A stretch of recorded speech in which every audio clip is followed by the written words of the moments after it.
You know how it is, you're getting hit with dozens of headlines all day long. A market record over here, some political drama over there, but how often do we ever really stop and connect the dots? Well, that's what we're going to do today. We're taking a snapshot of just one single day's economic news to see what story it's really telling. Okay, let's dive in. So let's set the scene. The day is Friday, September 19th, 2025. And if you were just glancing at the headlines, man, it looks like a fantastic day for investors, the kind of day that makes you feel pretty optimistic about the economy. So the big question on everyone's mind was, is this just another good day, or is it part of some bigger, more sustainable trend? And at first glance, the top line numbers looked like a resounding vote of confidence. And yeah, the market numbers really tell that story. It was a strong week all around. The Dow and the S&P 500, they both closed at fresh record highs. And a tech-heavy Nasdaq was leading the charge, up over 2% for the week. So if you just glanced at the market, you'd think everything was firing on all cylinders. But what was really driving this rally? And that brings us to the big catalyst for the week, a major decision that came out of the Federal Reserve. And as we're about to see, this decision was anything but simple. In fact, it reveals this deep conflict right at the heart of the U.S. economy. So earlier in the week, the Fed did exactly what the market was hoping for. It cut its key interest rate by 1/4 of a point. Now, that makes borrowing money cheaper, and it's generally seen as a kind of booster shot for economic growth. So the market rally makes perfect sense, right? Well, not so fast. Because here's the thing. That decision wasn't unanimous. The one person who voted against it was a newly appointed Fed governor, Stephen Mnuchin, and his reasoning, which you see in this quote, points directly to the biggest economic debate of the day, the real impact of tariffs on inflation. And right here, you can see that divide, plain as day. On one side, you have the Fed's official forecast, which says inflation is going to stay stubbornly above their target for years. But then you have Governor Mnuchin, who's publicly saying he just doesn't see tariffs as a significant cause. And believe me, this isn't just some academic debate. This has very real-world consequences. This high-level disagreement at the Fed basically creates a tightrope for businesses and for consumers, forcing everyone to navigate this deep uncertainty around trade policy.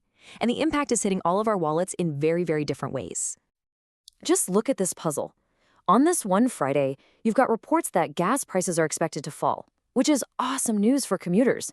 But at the same time, Microsoft announced it's raising the price of the Xbox, and they're citing the macroeconomic environment.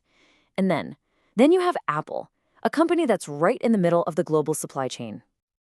On the very day its new iPhone launched, CEO Tim Cook was absolutely adamant, making it totally clear that tariffs were not impacting their prices.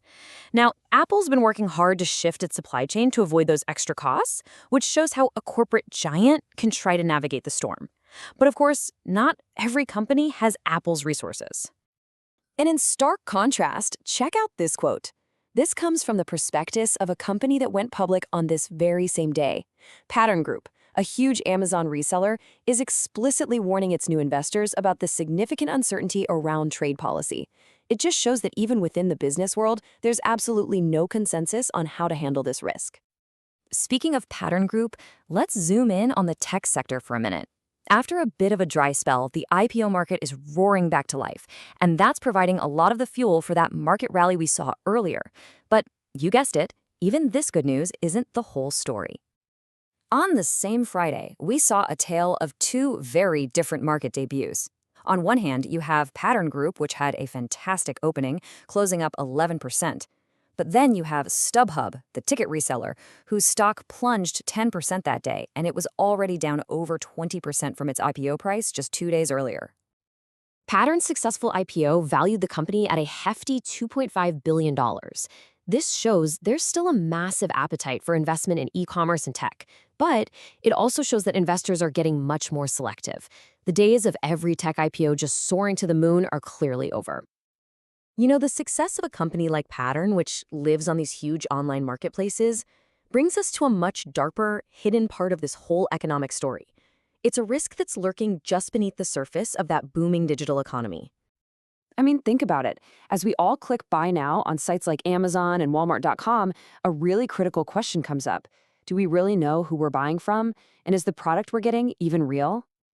Well, a stunning investigation on Friday revealed that Walmart's big push to compete with Amazon led to a seriously relaxed seller vetting process, a Wild West, according to insiders. It found sellers literally stealing the identities of legitimate businesses to sell counterfeits, including some potentially dangerous health products. And get this, they tested 20 items from these fraudulent sellers, and every single one was a fake. And just to give you a sense of how absurd this all is, the owner of a Chicago pizzeria was shocked to find out his business's identity was being used to sell fake luxury skin cream on Walmart.com. It just goes to show you how the trust we place in these big retail brands can be totally exploited online. So what can you do about it? Well, experts say the key is just to be skeptical. Research the third-party seller, not just the product. Question any deeply discounted prices. If it seems too good to be true, it probably is. When your package arrives, check it for typos and errors. And for anything you put on your body or ingest, the safest bet is always to buy directly from the brand or an authorized store. All right, let's pull the lens back one more time.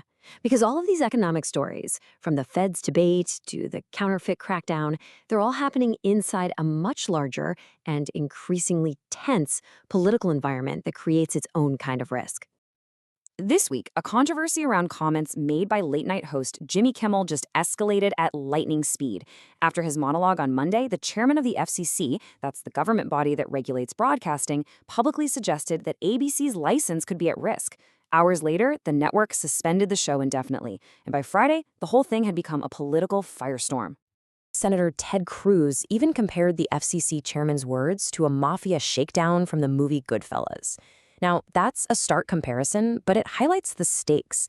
Because regardless of your politics, the perception of a government regulator threatening a media company's license sends a real chill through the business world and just amplifies all that uncertainty.